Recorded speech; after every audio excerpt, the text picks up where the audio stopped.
My name is William Boyer, and I'm the Public Information Officer for the City of Pasadena. Today we're holding a press conference with the Pasadena Police Department and the FBI. Speaking today will be our Police Chief, Philip Sanchez, and I think, Assistant Director of the FBI, Deidre Feek. And standing up here will also be our City Manager, Steve Mermel, and from the Pasadena Police Department, Lieutenant Jesse Carrillo. As they come up, and they'll spell their names for you, okay? All right, so if we could come up and we'll start. Thanks, William. Thank you.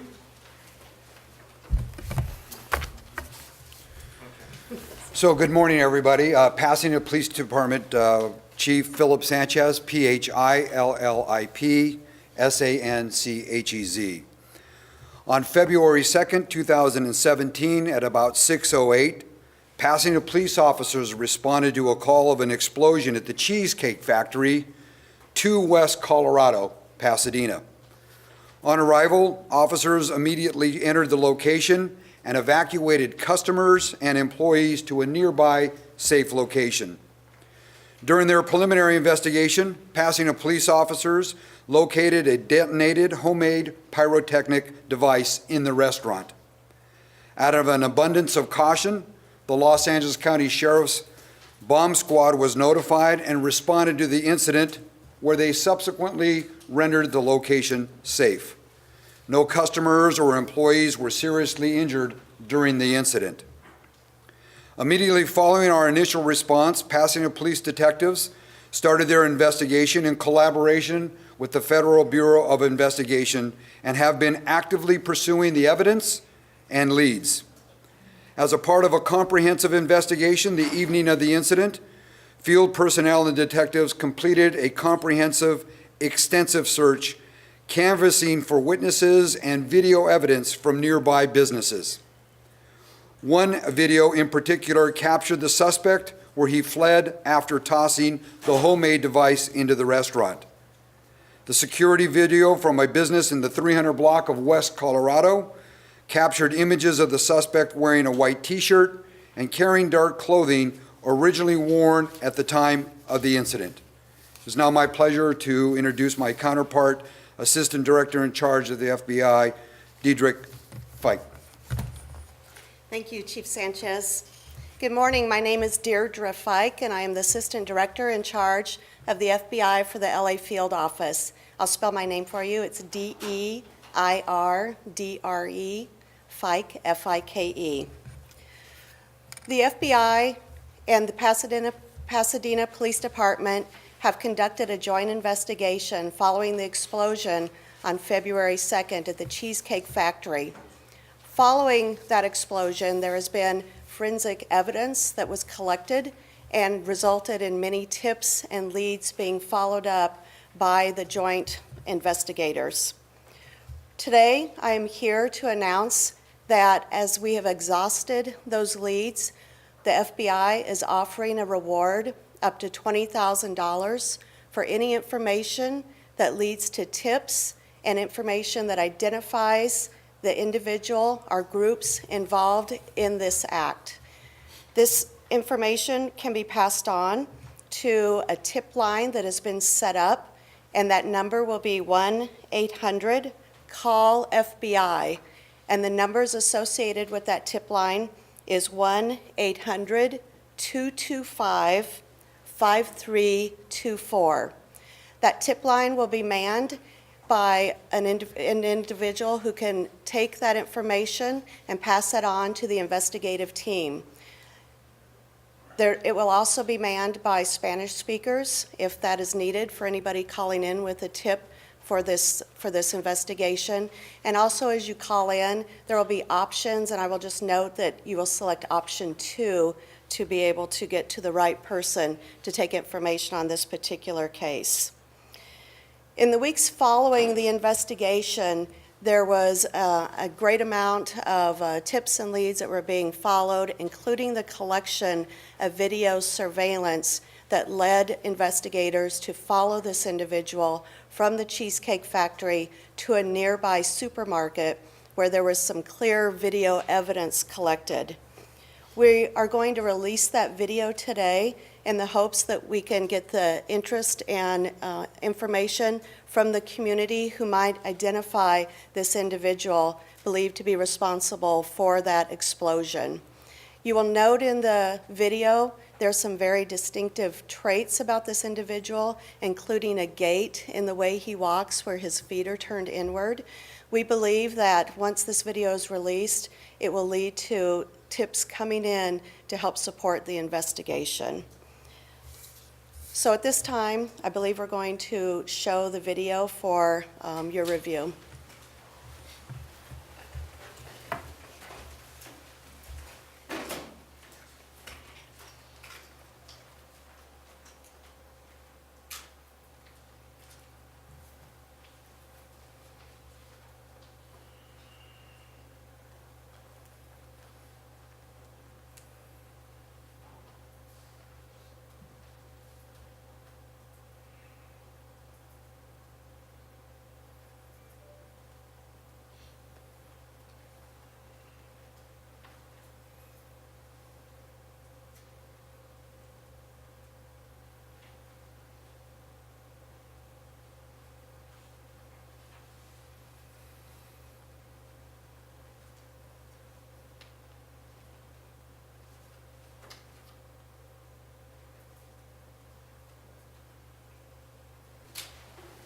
I'd also like to note that anybody calling in with tips and leads on this isn't necessarily required to testify.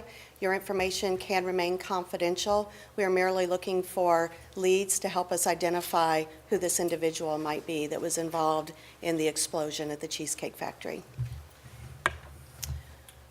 With that, So before we open it up to questions, thank you, Assistant Director. I'd like to acknowledge our partnership publicly with those that have worked collaboratively through this investigation to help us identify the suspect. The Los Angeles County Sheriff's Department Bomb Squad and Sheriff Jim McDonald, of course, the Assistant Director and her entire staff, and I'd be remiss if I didn't call out our lead IO, Jordan Ling, and the entire Crimes Against Persons team that is under the direction of Lieutenant Jesse Carrillo, Commander Kelly Evans, and Sergeant Keith Gomez. Your questions, please. how long have you had this video and why not release it earlier? So that's a great question. We have had the video for some time now, but the truth is that we are as compelled to find the suspect as we are to exonerate others that might be involved.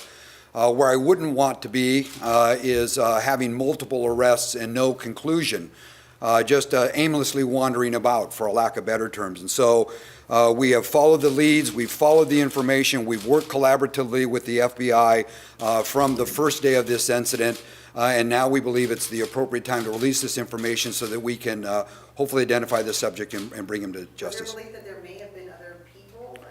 No, it's a laborious journey, and so the truth is that the investigators receive information either through the Pasadena Police Department or the FBI, and we want to make sure we run those to ground. It does take time.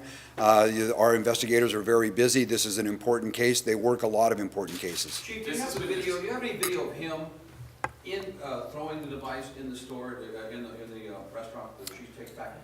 I believe there's some initial information, video where he is at the threshold, but it's not a lot. But nothing that actually shows him throwing the device in? Not to my recollection. And I guess the hesitation was you weren't sure if this guy is the same one that threw the device, that you had to rely on witnesses, or what was the delay? Right, so my hesitation is that I think we have a fiduciary responsibility to chase down the leads and to vet them to ensure that we're focusing on the right individual. In full disclosure, the FBI and the Pasadena Police Department conducted a surveillance on an individual that we thought initially was responsible. Turns out the person was not. And I think that's the kind of activity, the kind of investigation, the kind of expectation you have of a contemporary police department. Where is this location? Where is this location of the video? You want to call these out, William? Chief, so I just one more point. You're convinced now that that is the guy, that there will not be a mistaken identity? We want to talk to the person of interest that was shown in the video, and we need the public's help to do that. Ultimately, that contact, that investigation will help us determine whether this person is exclusively responsible or not, and not at all. Where was this video taken? In the 300 block of West Colorado from a local business. Directly following the incident? It was shortly thereafter, yes. How long after? Right here. I don't want to minimize, what happened, but it's been described as a prank or a firecracker. $20,000 seems like a pretty big reward if it is just a prank. Is there a worry that perhaps this guy is aiming for something bigger? Well, I think we want to make the amount, and again, thank you to the generosity of the FBI, I think we want to make the amount worthy of the public's interest. The truth of the matter is we don't know, and our evidence will take us where we need to be. If it was an elaborate prank, well, then that's what the evidence will show. If it was something greater than that, then we have extraordinary investigators in the FBI and the Pasadena Police Department will help vet and determine that. Were officials able to get fingerprints, even partial, on the items discarded, since it seemed as if he weren't wearing gloves? Well, so we are working on some forensics evidence. It was recovered, and that's still under review. Did you get his clothing from the garbage can at all? When you threw the garbage can? No, that was not recovered, sir. Talk a little bit about this device. Is this a device that malfunctioned? Was it designed to do more damage? Or was it just to create some chaos? Or what do we think about the device? Well, we know the device was homemade. We know it was incendiary. We know it did detonate. The evidence was recovered initially after rendering safe by the Los Angeles County Sheriff's Bond Squad. The device was recovered and then ultimately looked at and examined for forensics evidence. And a follow-up, did he say anything when he threw the device? Not to my knowledge. What is the name of the supermarket and what time was this video captured? Yeah. It's Ralph's Market in the 300 block of West Colorado Boulevard. I don't know the time. Was Was it soon after, though? Was it, are we talking minutes? Contemporary with the investigation. Okay. But Chief, just to follow up on the other question, again, not to minimize what happened, but, a device that didn't hurt anybody, didn't cause any real damage, FBI gets involved. Is it just the sign of the times, or is there something more sinister here that we don't know about? Well, I think we have to take every investigation, seriously, and we do at the Pasadena Police Department. I know the Assistant Director does as well. We look at the evidence, we look at the totality of the circumstances, we try to identify the best we can, witnesses, individuals that are involved. I think in truth, this could run the gamut, right, from an elaborate prank, as was suggested earlier, to something much more sophisticated than that. That's why we need the public's help in identifying who this individual is, so that my investigators and special agents can talk to this individual and find out exactly what the motives were. Initially, initially it was, he was described as Middle Eastern, Hispanic, those types of things. Is that a concern at all for you? It doesn't seem to be Middle Eastern. He could or could not be, but just giving those types of descriptions, the world that we live in. Right, I think the world that we live in is a very complex and ever rapidly evolving dynamic. I don't want to get into the profiling nature of an individual. I think your question merits a discussion probably beyond this press conference. But at the end of the day, we don't want to exclude one person or one race. We know the individual is male.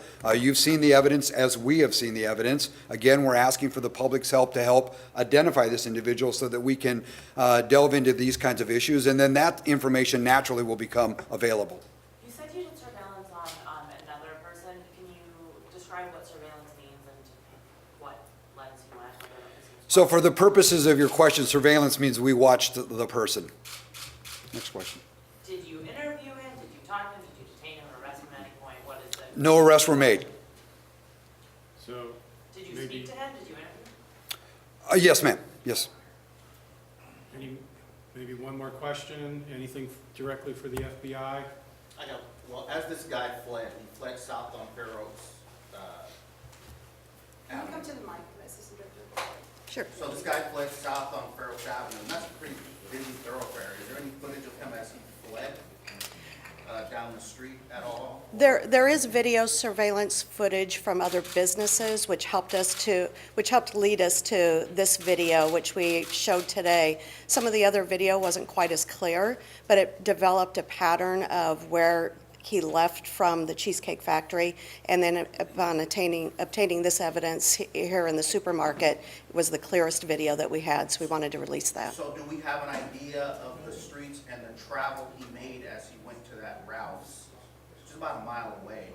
Do we know after he went south on Fair Oaks, did he turn on Green, do we know how he ended up in that direction? I believe the investigators do have that information based on the results of the video surveillance that they've obtained from other businesses. Can we ask you as well the question about just the seriousness, if this is a prank and then no one was hurt, and why come aboard?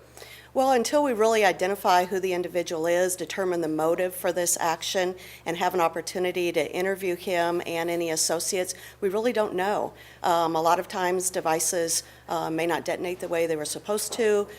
There may be other attempts made or a plan. So we want to get involved. We always support our partners in these investigations. There's also the potential for federal charges. So as everything develops, until we have all the evidence, we're able to interview and determine the motive. We'll be working with the prosecutors at that time to look at potential charges from either the state or from the federal government.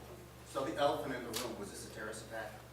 We have no reason right now, we have no evidence to believe it was a terrorist attack, but again, we do not know the motive, and that's why we're reaching out to the community. We believe that this reward and the video will help us identify who we need to talk to. We'll follow the facts from there, and we'll have more information as they develop. Did the device meet its full potential? That I can't, I'm not aware of. I don't have the information as far as the actual device itself. I don't know, Chief, if you do Thank you, ma'am. more information. I think what we can say is that the device detonated, clearly. It did cause some damage, fortunately no injuries, but whether or not it reached its full potential, I can't comment on that. I would like to say also to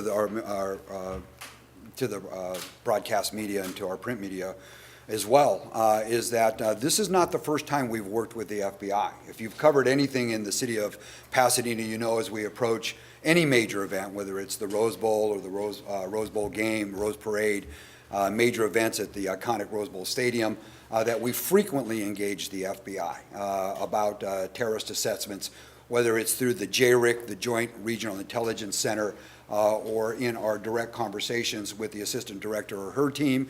That is a very well-vetted, very collaborative, very cooperative relationship, which we appreciate very much. Can you explain a little bit more about the device? When you say it was homemade, what exactly were the components that made it up, and how did it? Yeah, I'd prefer not to go into that at this time, but I appreciate the question. I think that I want to give every advantage to my investigators to keep some information confidential. That way we'll have some momentum going into our interviews once we identify the suspect. And I just wanted to clarify, that Ralph's, is it the one on Mentor and Walnut? It's in the 300 block of West Colorado. I believe it's Terraced Way. Okay. That'll conclude the formal press. Other subject, word came out that 9,500 inmates are going to be released over the next 4 years. Do you have any comment on that? Is that? I don't think that's part of the. It isn't part of this. Press- It's Okay, completely great. off. So that's the English portion of the press conference. We're going to have our lieutenant here to provide a statement in Spanish and then to answer some questions as well. Buenos días a todos. Yo soy el teniente Jesse Carrillo, C-A-R-R-I-L-L-O, el teniente sobre la sección de detectives aquí con el Departamento de Policía en Pasadena. Estamos aquí ahora para hacer un breve noticias sobre el incidente que ocurrió el día 2 de febrero, donde hubo una explosión en el restaurante Cheesecake, aquí en la ciudad de Pasadena, en domicilio 2 West Colorado Boulevard.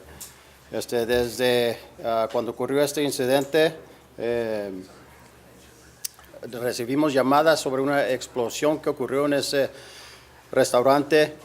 Oficiales llegaron y al llegar pudieron sacar a los clientes y a los empleados del restaurante y gracias que nadie fue lastimado sobre esta explosión que ocurrió allí. Después de eso, la investigación ocurrió, donde de allí, con la cooperación del FBI, nuestros investigadores empezaron su investigación. Por medio de esta investigación, obtenieron varios videos de varios negocios por esa área. Y después de muchas horas de investigar estos videos que obtenieron, resultó que obtenieron un video que enseña la persona de interés que tenemos en este caso, donde entró en un mercado que está en la locación de 320 West Colorado Boulevard. Este video que que tenemos ahorita y vamos a hacer, va a estar disponible para ustedes ahora. Es algo que tiene uno de los mejores, es el mejor video que tenemos que captura a la persona de interés en este incidente. Y eso es lo que queremos hacer, es darle estos para ver si con la cooperación de las comunidades nos pueden dar alguna información sobre la identificación de esta persona para poder nosotros comunicarnos con esta persona y identificar si eso es la persona culpable sobre este incidente.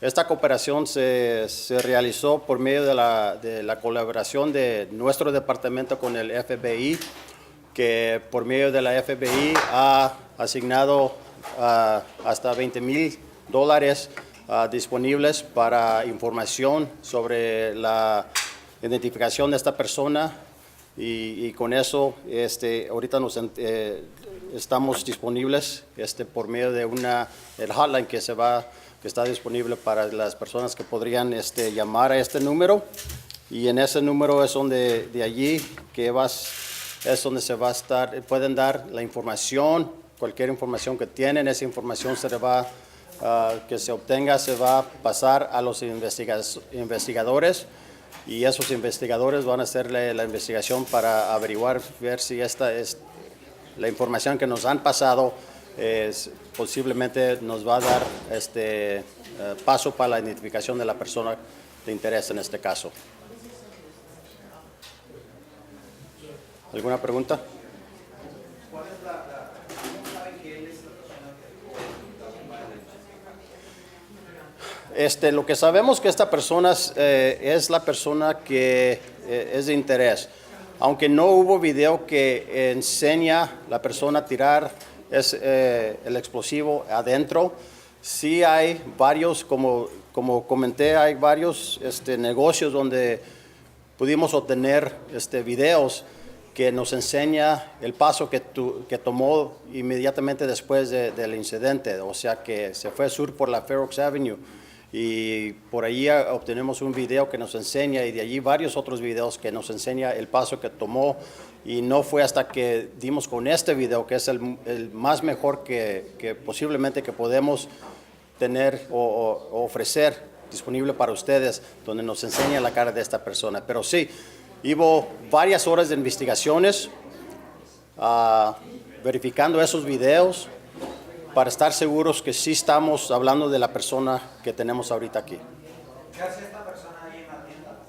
¿Mande? ¿Qué hacía la persona en la tienda? Los que nos enseñan el video es que no es que entró de compras, sino simplemente no sé si fue para prevenir que fuera capturado inmediatamente después del incidente, porque por medio de las llamadas que recibimos, los oficiales sí respondieron a la área, no solamente al restaurante, sino también a la área, buscando por alguna persona, por la persona responsable por eso. ¿Qué tan grande puede ser el artefacto? No fue muy grande el artefacto. ¿Qué tan fácil es hacerle una cosa como esa? Hay videos en el YouTube, los puede hallar uno, donde desgraciadamente les enseña a las personas cómo poner algo bien fácilmente, así. Pero sobre lo que se utilizó aquí, ahorita lo tenemos en el laboratorio donde lo están haciendo a ver si pueden obtener evidencia sobre eso. Muchas gracias.